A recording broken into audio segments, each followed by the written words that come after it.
Hi, my name is Sydney Dahl. The theoretical model that I will be discussing today in my poster is the value belief norm theory. This theory can be defined as the behaviors that people exhibit are influenced by their personal values, how they perceive the world, and their own ability to discern what is right from what is wrong. So, why would we want to implement VBN theory?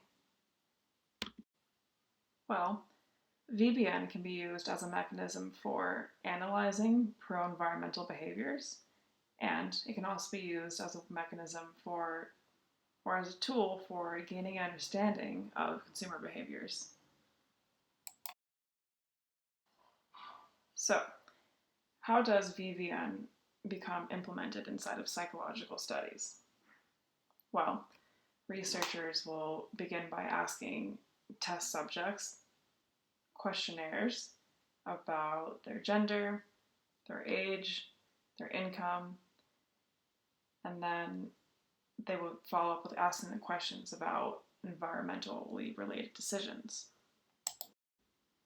These questions are aimed at measuring aspects like values, awareness of consequences, outcome efficacy, their personal norms, their willingness to purchase certain items, and so forth. And so then, when would we want to implement VBN theory?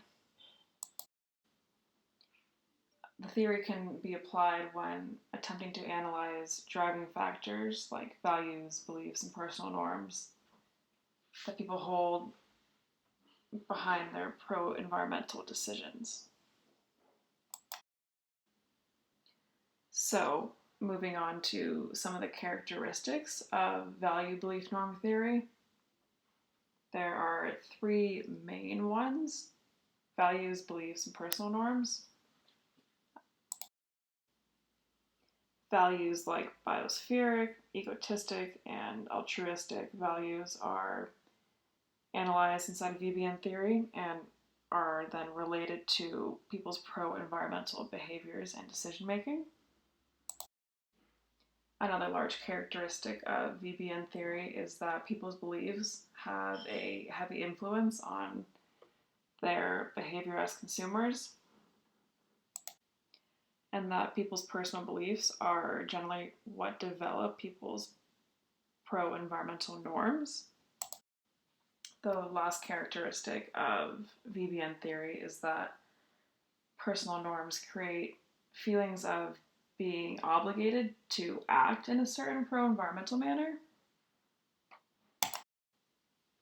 And so, inside of field studies and scientific papers, they assess whether or not VBN is at play depending upon the results of these questionnaires.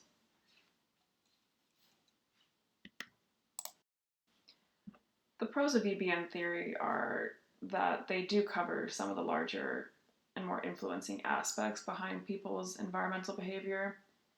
However, I would argue that it fails to accurately incorporate how much of influence financial status has on people's environmental behavior, specifically when it comes to consumer habits.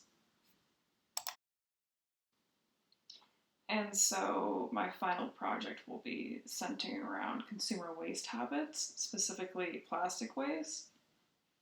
VBN can play a part in this in that it is a good theory for analyzing the decision making behind people's plastic consumption choices.